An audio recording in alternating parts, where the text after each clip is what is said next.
စမဝဲဖြည့်ဆိုမဲ့ခမ်းမာတွေမှာတော့ဖြည့်ဆိုမဲ့ကျောင်းသားများကရောက်နေပြီပဲဖြစ်ပါတယ်။တစီယာကတော့အဝါရောင်ရှိပြီးမော်ဆလုံးလင်တွင်းနာကမော်ဆဝိုင်းနေတက်ဆင်ထားတဲ့တကားတစ်ခုရှိမှရပ်ပြီးတယောက်တည်းပြောနေတယ်။အရင်ကဒီဟာကဒီလိုပုံစံမဲလား။ဒီအချိန်မှာပဲဘေးနာကိုကောင်မလေးတယောက်ရောက်လာပြီးသူ့ကိုပြောတဲ့အတန်ကြားလိုက်ရပါတယ်။ကောင်မလေးကစပင်နှစ်ဖက်ကိုခွဲစီထားပြီးပန်းရောင်အင်ကြီးကိုဝတ်ဆင်တာကစိတ်မရှိတဲ့မျက်နှာပင်းနဲ့ကြည့်နေပါတယ်။ကောင်မလေးကိုမြင်ပြီးတဲ့နောက်တစီယာဟာလုံးဝမျက်လုံးပြတ်သွားခဲ့တယ်။ရိုမန်တစ်ကအဲနောက်မှာဒစီယာကကောင်မလေးစီသွားပြီးပကုံးနှစ်ဖက်ကိုကန်ကစစ်လိုရှာစာနဲ့ပြောလိုက်ပါတယ်။နင်းသက်ရှင်နေသေးရလား။နင်းစင်ပြေးရလား။တနေ့ရာထိခိုက်မိတာရှိလား။ရိုမန်တီကာကတော့အလန့်တကြားနဲ့ပြောလိုက်တယ်။ဝါနေပါလုံးနေတာလေ။အဲနောက်မှာတော့ဒစီယာအတိပြောင်းဝင်သွားတယ်။အာချီပဲ။ဘာတော့တည်ပြီ။ဒစီယာကရိုမန်တီကာကိုတောင်းပန်စကားဆိုလိုက်ပါတယ်။ရိုမန်တီကာကတော့ကြောက်လန့်နေတဲ့မျက်နှာနဲ့ငါ့ကိုဘလူးတော်ထီရတာလဲတာမန်အရက်သားကောင်ရဲ့ဒစီယာကတော့စိတ်ထဲကနေပြောနေတယ်။ဖြစ်ပျက်ခဲ့တာတွေကိုငါသိပြီးသားပါဒါပေမဲ့သူ့ကိုနောက်တစ်ချိန်မြင်လိုက်ရတော့အောက်ကငါမထိနိုင်ခဲ့ဘူးနင်ကျင်းကျင်းမမနဲ့အဆင်ပြေတာကိုတွေ့ရတာငါအရန်ပြောတယ်ရိုမန်တီကာဟေးရိုမန်တီကာနင်တိလားမင်းကိုဆုံးရှုံးလိုက်ရပြီးကြတဲ့ငါမျောလင်းချက်တွေပြတ်သွန်းသွားတာစိတ်ပြတ်မှုတွေနဲ့ငါဖြက်စီးခံခဲ့ရတာအချစ်တင်ခဲ့ဝေဒနာတွေကိုခံစားခဲ့ရတာငါအခုဘသူ့ကမှမဆုံးရှုံးရသေးတဲ့အတိတ်ကိုပြန်ရောက်လာခဲ့တယ်ငါ့ကိုဒုတိယကျအခွင့်အရေးပေးခံရပြီတေချာတာကတော့ငါဒီဒုတိယကျအခွင့်အရေးကိုအလကားဖြုတ်ခွင့်ပြုမှာမဟုတ်ဘူးငါနဲ့ကိုဘယ်တော့မှနှစ်ကြိမ်အဆုံးရှုံးမခံဘူးငါနဲ့ကိုတေချာကောက်ခဲ့တယ်မှာဒီအချိန်မှာပဲဝင်းမင်းစာမျိုးရဲ့အတွက်ကြီးညာတဲ့ထွက်ပေါ်လာပါတယ်အုပ်စုဒီအတွက်လောက်ရမယ့်အရာကိုဆုံးဖြတ်ပြီးပါပြီလောက်ရမှာကတော့ကွင်းမြင်ပါမှာအပြည့်ပြန်ရမှာပဲဖြစ်ပါတယ်ရဲကဘာအတွင်းမှာလှုပ်ဆောင်ရမှာကတင်တို့ရဲ့ပင်ပတ်များထက်စောပြီးအဆုံးသတ်မြင့်ကိုဖျက်ကျော်ရမှာဖြစ်ပါတယ်စမနဲ့ဆုံးမက10ကီလိုမီတာကွာဝေးပါတယ်ဒီပြိုင်ပွဲအတွင်းမှာမော်ပညာကိုအသုံးပြုလို့ရပါတယ်တိုင်ဘက်ကိုမော်နဲ့တိုက်ခိုက်ဖို့လည်းခွင့်ပြုထားပါတယ်လုံခြုံမှုကိုထိန်းသိမ်းဖို့နာကျင်မှုတုတ်ပြန်အားကို80ရာခိုင်နှုန်းထိလျှော့ချပေးထားပါတယ်။တိုင်ဘက်ကလက်လျှော့ခြင်းသို့မဟုတ်အရေးပါသောထိခိုက်ဒဏ်ရာဖြစ်ပါကတေဆုံးကအရေးကဘာထဲမှာစစ်ထုတ်ခြင်းကိုခံရပါမယ်။ရိုမန်တီကာနဲ့အောက်ဆီဒန်မှာလူတစ်ယောက်ကအပြန်အလှန်စကားပြောနေကြတယ်။ဘာလို့လုပ်ရမှာအပြေးပြန်ဝဲဆိုတော့ကံကောင်းတာပဲ။အောက်စုဘေကတော့မင်းစာဘလူးကြီးနဲ့တက်ရတယ်လို့ကြားတယ်။ဒါကပြန်ဆိုင်တဲ့ပွဲဆိုတော့ငါတို့အချင်းချင်းတက်ရမယ်လို့ပြောချင်တယ်မလားရိုမန်တီကာ။ဒီမှာအသုံးမဝင်တဲ့အရသာတစ်ယောက်နဲ့မော်ရာသမားတစ်ယောက်ရှိနေတာဆိုတော့ဒီပွဲကနောက်ဆုံးနင်းနဲ့ငါနဲ့ချမ်းကပဲပြီးသားလုပ်တယ်ထရီပါရီ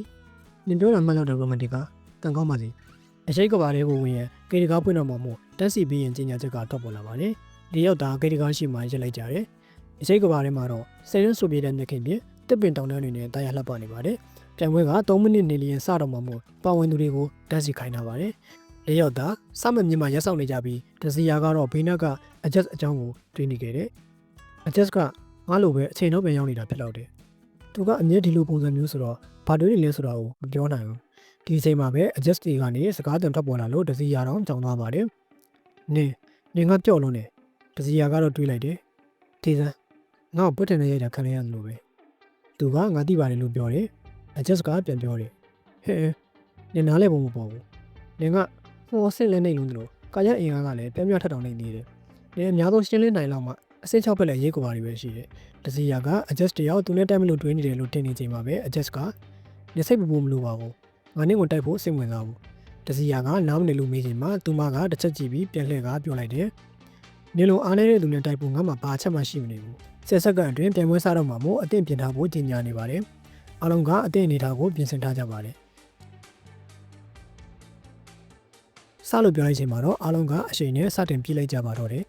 adjust နဲ့တခြားတစ်ယောက်ကဒစီယာနဲ့ရိုမန်တီကာတို့ရှိကပြေးသွားလို့နှစ်ယောက်သာဖုန်ထောင်းထောင်းကြားထဲမှာကျန်နေခဲ့ပါတယ်ရိုမန်တီကာကတော့ဒေါသထက်ဆောင်နဲ့အော်ပြောနေတယ်နင်တို့လုံးလုံးဖုန်တွေထကုန်ပြီဟဲ့အကောင်လေးတစ်ကောင်ကမျက်ပင်လေးကိုစားနေချိန်မှာခြေထောက်တစ်ဖက်ကကျလာတာကြောင့်ပက်လက်လန်သွားရပါတယ်ရိုမန်တီကာကဒါက imps လေးပဲတောင်းပန်ပါတယ်နော်ချစ်ဖို့ကောင်းလိုက်တာဒစီယာကဘေးကနေထားပြောလိုက်တယ်နင်ကချစ်စရာလေးတွေကိုကြိုက်တာအရင်တိုင်းပဲနော်ရိုမန်တီကာကဒေါသထက်ဆောင်နဲ့နင်ငါ့ကိုတိလို့လားဟဲ့နင်ပြန်မွေးကိုအာယုံဆိုင်နေတဲ့အကောင်ရဲ့ဒစီယာကဖြေတယ်အာယုံဆိုင်လေသွားတဲ့နှုံရငါတို့နှစ်ယောက်လုံးရှုံးပါပဲလေရိုမန်တီကာကတော့ဒေါသနဲ့တိတ်ဆန်းဘာနဲ့ရင်းနှီးသူတို့လုံနေတာကိုရက်လိုက်ရက်သားကောင်ဒစီယာကတော့ပြုံးမဲပြုံးနေခဲ့ပါတယ်ရိုမန်တီကာကတော့ပိုဒေါသထွက်သွားပြီနင်ကစိတ်ပြတ်ဖို့ကောင်းတာပဲဗမာမှားစားထားတာလေနင်ဘာလို့ပြုံးလုံးလုံနေတာလဲဇွန်စီယာကြီးဒစီယာကဖြေတယ်ငါပြောလို့ပါရိုမန်တီကာကနင်ကပြေးရတာကိုပြောနေတာလားတကယ်စိတ်ပြောင်းလုံနေတာပဲငါတာကိုသုံးဖို့အခွင့်အရေးကောင်းကိုစောင့်နေတာအခုတော့အရေးမကြီးတော့ဘူးတေချာကြည့်ထားနင်လိုရက်သားက စောဝိုင်းတစ်ခုမော်စီယာဆင်းလောက်ပဲလုံနိုင်မှာမို့စွမ်းကွာချချက်ဆိုတာကိုနင့်ကိုပြပေးမယ်အဲ့ဒီနောက်ရိုမန်တီကာကအော်ပြောပြီးမော်ဆောကိုတောင်းလိုက်တယ်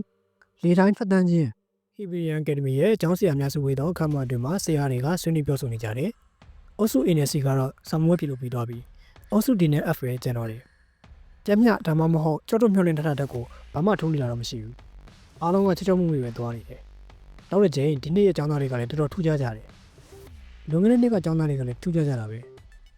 ဒါပေမဲ့ဒီမှာကမော်ရာသမားတစ်ယောက်ပါနေတယ်လေ။အော်ဒီပြောသူမျိုးများနေတယ်သူလား။အဲ့ဒါမော်ရာသမားမလား။သူကအထက်တန်းတစ်ယောက်ကဘာလဲဆိုတာကိုပြရမယ်ဥပမာတစ်ခုပဲ။သူကအုပ်စုဒီမှာမလား။အဲ့အဖွဲ့မှာအရက်သားတစ်ယောက်ရှိနေသေးတယ်လို့လည်းငါကြားတယ်။ဟာအဲ့ရက်သားတော့အုပ်စုဒီမှာကြားတာကတော်တော်လေးကက်ခဲတာပဲ။ဆရာတွေကြားတဲ့က Professor Bridget ကတော့ပြောရုံပြောနေပါတယ်။တစ်ပတ်မှာလည်းအပြည့်ပြန်ပွဲကတဟုန်တိုးပြင်ထန်နေပါတယ်။ Adjust နဲ့ Tree Body တို့ကတိတ်မကွာပဲပြင်နေကြတယ်။ Tree Body ကစိတ်ထဲကနေတွေးနေတယ်။ဒီနှုံးလိုက်တာဆိုရင်ငါအတွက်လွယ်လွယ်လေးနဲ့အနိုင်ရတာဖြစ်နေမှာမဟုတ်လားရိုမန်တီကဒါဆိုငါလိုစစ်တီတော်တယောက်အတွက်မော်ဆရာတယောက်ကိုရှင်ပြီးလွယ်လွယ်လေးအနိုင်ရနိုင်လို့တက်ဖြစ်သွားလိမ့်မယ်ဒါပေမဲ့ဒီမော်တော်သမားသူကတော်တော်လေးအံ့ဩစရာပဲဘယ်လိုပဲဖြစ်ဖြစ်အဲ့နှစ်ယောက်ကတော့ဟမ်လေးလားရုတ်တရက်ပြင်းထန်သောလေတိုက်ချက်တစ်ခုကြာရောက်လာတယ်လေတိုက်ချက်ကပြင်းလွန်းလာကြောင်းထရီဘာဒီတယောက်လက်နက်ပတ်ရှိချက်ပြီးကာကွယ်လိုက်ရပါတယ်ဒီအထိပ္ပယ်မရှိတဲ့မော်ဆွမ်းပမာဏကပါလဲဟာဒါကရိုမန်တီကလားထရီဘာရီကဓာတ်ကိုထုတ်ကမြေပြင်ပေါ်ဆိတ်ချလိုက်ပြီးလေတိုက်ချက်ကိုကာကွယ်လိုက်တယ်။သူကဆက်ပြောနေတယ်။ဟမ်ကြည့်ရတာသူကငါတို့ကိုလင်းထွက်သွားစေခြင်းနဲ့ပုံပဲ။ဒါပေမဲ့နင်းထွက်ကန်ဆိုတာကငါဝတ်ထားတဲ့ဝတ်စုံကြောင့်ငါ့ကို10မီတာလောက်ပဲရွေ့စေတယ်။ငါတို့ရမှာကဓာတ်ကိုမြေမှဆက်ပြီးလင်းထွက်မသွားအောင်နေဖို့ပဲ။ဒီလိုနိုင်ငံကဒီလောက်ပဲလားရိုမန်တီကအဂျက်ကတော့ထရီဘာရီကိုကြော်ပြေးသွားကလက်ထဲမှာဓာတ်ကိုကင်ပြီးဖစ်ထုတ်လိုက်ပါတယ်။အဲနောက်မှာအပေါ်ကိုပြစ်မြောက်လိုက်ပြီးခုတ်ပိုင်းချလိုက်ပါတယ်။ထရီဘာရီတယောက်မျိုးလုံးပြူးသွားပါတယ်။လေကသူကလေကိုပြတ်ထုတ်လိုက်တာလားဟာအဂျက်ကလေဘူးတစ်ချက်မှုတ်ထုတ်လိုက်ပြီးကြောက်ရောက်လာတဲ့လေတိုက်ခိုက်မှုကိုခုတ်ပိုင်းကအရှိကိုဆက်ပြေးနေတယ်ထရီဘာရီကတော့မူလနေရာကနေပဲဆက်ပြီးတွေးနေခဲ့ပါတယ်တီးစမ်းမျောလင်းထားသလိုမူရာသမားဆိုတဲ့အတိုင်းပဲဟွန်းသူသားလေးကိုဆက်ဖက်တော့နေရင်ဝေါပန်းစီတာပဲရှိမှာအဲ့ဒါစောင့်နေတာကမှအကောင်းဆုံးဖြစ်စကားမဆုံးသေးခင်မှာပဲထရီဘာရီဘေးပတ်ဝန်းကျင်ကတက်ပင်တွေကြက်တက်လာပါတယ်သူကလုံးဝကိုပောက်ဝဲထွက်ဆိုလိုက်တယ်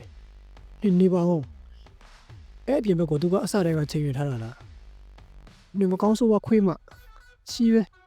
တပင်တွေဟာအမြင့်ကကျွတ်ထွက်ပြီးလွတ်ထွက်ကုန်တယ်ထရီဘာရီကတော့တောက်ချီးပဲရိုမန်တီကမှအော်တန်နဲ့အတူထရီဘာရီတရားအဝေးကြီးကိုလွတ်ထွက်သွားခဲ့ပါတယ်အဂျက်ကတော့လီလိုက်တာရက်သွားပြီလားလို့တွေးနေခဲ့ပါတယ်ဒီအချိန်မှာပဲထရီဘာရီဒီအရေးကဘာမှာဖဲထုတ်ခံရသည်တမုံဝင်သုံးဦးကြံရှိပါသည်ဒစီယန်နဲ့ရိုမန်တီကာတို့ကတော့အတူတူဆက်ပြေးနေတော့မှာပဲရိုမန်တီကာကပြောတယ်ဟမ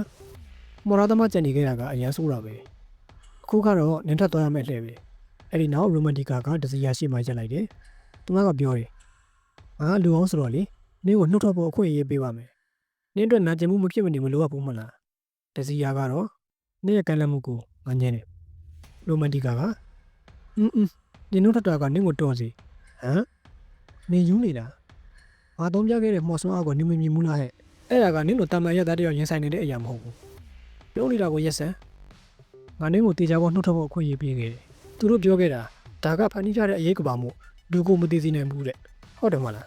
အဲ့ဒီနောက်ရိုမန်တီကာကမော်ဆွမ်းအားကိုထုတ်ဖော်လိုက်ပါတယ်သူမကပြောတယ်ငါနင်းကိုငါမှရှိတဲ့အားလုံးနဲ့တိုက်မယ်ဒီတော့အရေးကဘာတွေကပယ်ထုတ်မခံရအောင်နင်းကောင်းဆုံးလုပ်ဆောင်ပါလေတိုင်းတိုက်ခတ်ခြင်းအော်ဒန်နဲ့အတူလင်မော်ဆောင်းဝိုင်းမြောက်တာကကောင်းကင်ထဲမှာပေါ်လာပါတယ်အဲ့နောက်မှာတော့ဒစီယာကိုဥတီပြီးလင်မော်နှမ်းမြောက်ကိုပြစ်လွတ်လာပါတယ်အဲ့ဒီနောက်ဒစီယာရှိနေတဲ့နေရာမှာပြစ်ထန်တဲ့ပေါက်ကွဲမှုကြီးတစ်ခုဖြစ်ပေါ်လာတယ်အခုအငွေများထနေတဲ့ကြားထဲမှာရိုမန်တီကာကရက်နေပြီးစိတ်ထဲကနေပြလိုက်တယ်ဒီလောက်အကွာဝေးနီးကနေအစစ်နဲ့မှောက်ကိုတုံးပြီးနင်တိုက်ခိုက်ခံခဲ့ရတာဒီလောက်စွမ်းအားကိုမော်ဆာဝိုင်းတစ်ခုမော်စီယာတော့ရင်ဆိုင်နိုင်တာမဟုတ်ဘူးဒီနဲ့တွေ့ရတာကောင်းပေမဲ့နှုတ်ဆက်ပါတယ်နော်ဒီအချိန်မှာပဲဒစီယာကရိုမန်တီကာနော်ဂျောဘက်မှာပေါ်လာပြီးပြောလိုက်တယ်နင်ကနင်းရမော်ကိုချုံပြီးတစ်ချက်တည်းနဲ့တရက်တက်ခတ်လိုက်တာပဲရိုမန်တီကာတယောက်မျက်လုံးမြူးသားနဲ့လက်ကြည့်လိုက်တယ်ဒစီယာကပုံလူကြောင့်ချောင်းဆိုးရင်းပြောတယ်စောစောကနေသုံးတဲ့မော်နဲ့ခုနကနေသုံးလိုက်တဲ့မော်ကမော်ဆာဝိုင်းနှစ်ခုမော်စီယာအနေနဲ့ဆိုရင်တော်တော်လေးထင်ကြီးကြရတယ်နင်ကအားအသင့်စရာပဲရိုမန်တီကာကတော့မျက်လုံးမြူးသားနဲ့အားအသင့်နေခဲ့ပါတယ်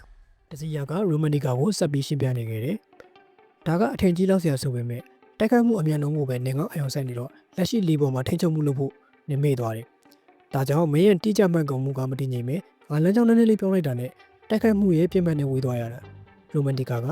ဟာမြင်ကိုဘာလုပ်လိုက်တာလဲတစီယာကပြန်ဖြစ်ရဲ့ငါကနင်းရဲ့မော်ကိုရိုးရိုးလေးစီစစ်လိုက်တာလေရိုမန်နီကာကပြောတယ်ခေရီနာကိုရက်စံနင်ကမော်ဆဝိုင်းတစ်ခုမော်စီရအောင်မဟုတ်ဘဲနဲ့များငါမလင်ဘူးရိုမန်နီကာကအန်ချပြီးမယုံနိုင်စွာနဲ့တွေးနေခဲ့တယ်ငါရဲ့မော်ကိုဒီအရက်သားတစ်ယောက်ကစီစစ်တာခံရတာလားစီစစ်တာကိုပြည့်စုံအောင်လုပ်နိုင်မော်ကမော်မျိုးစားအလုံးနဲ့မော်အခေအမျိုးစားတွေပေါ်ဘ ഹു တုတကျွေးဝါမှာဖြစ်မှာအဲ့ဒီလိုလုံနိုင်တဲ့တခုတည်းသောလူတွေကအစ်စ်မြင့်မော်ဆဝိုင်းအစ်စ်ကိုပိုင်ဆိုင်ထားတဲ့သူတွေပဲအရက်သားတစ်ယောက်ကဒါမျိုးလုံနိုင်တယ်လို့ငါ့ကိုလာပြောနေတာလားရိုမန်တီကာကဒေါသထွက်နေတော့မျက်နှာနဲ့ပြောလိုက်တယ်ဟာသာပြောရဲဆိုတာလေအကန့်အသတ်တော့ရှိရဲ့နင်တို့ရက်သားကဒါမျိုးလုံနိုင်နေဆိုတာဖြစ်နိုင်ဘူးနင်ကန်ကောင်းသားယုံပဲနင်လိုရက်သားမျိုးကိုငါရှုံးနေနေဆိုတာမဖြစ်နိုင်ဘူးနင်ကမော်ဆဝိုင်းတစ်ခုမော်ဆရာတော့မဟုတ်သေးဘူးအဲနောက်မှာတော့မော်ဆဝိုင်းတွေကနေသုံးမျိုးထိပ်ဖူးရုံများပါရှိတော့ချင်းကျူးများထွက်လာပါတယ်အားလုံးကဒစီယာစီကိုဥတီတာချိန်မှာဒစီယာကပြောလိုက်တယ်ငါနင်းကိုနောက်တစ်ချိန်ထပ်ပြမယ်တေချာကြည့်ပြီးတင်ယူပေါ့ဒီနေရာနှစ်ခုတည်းကနေရလီစီချောင်းဥတီယာကိုငါနည်းနည်းလေးပြောင်းလိုက်မယ်ပြောနေရင်ချင်းကျူးများကဒစီယာရဲ့ဘေးကိုကြာဆင်းသွားပါတယ်ရိုမန်တီကာကတော့အသစ်စွာနဲ့ဒါကမဖြစ်နိုင်တာဒစီယာကနေမော်ထင်းချုပ်တာကိုတိုးတောက်အောင်လုပ်နိုင်မယ်ဆိုရင်အခုလက်ရှိထက်တော့တော်ရဲမော်ဆရာတယောက်ဖြစ်လာနိုင်တယ်ရိုမန်တီကာကအန်ချပြီးစိတ်ထဲမှာပြောနေတယ်ဒါကတိပဲမရှိဘူး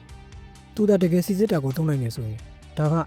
ငါနဲ့ပါရမီရှင်အစစ်မှန်ကြားကကွာဆက်ဆက်ဖြစ်သွားပြီဒစီယာကအခိုးငွေကြားထဲကနေရှောက်လန်းထွက်လာပြီးပြောလိုက်တယ်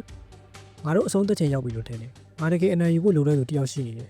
ရိုမန်တီကာကတော့မယုံနိုင်စွာနဲ့စိုက်ညစ်နေတော့မှာပဲနင်ငါ့ကိုတက်ခိုက်နိုင်မှုဆိုတာကမဖြစ်နိုင်ဘူး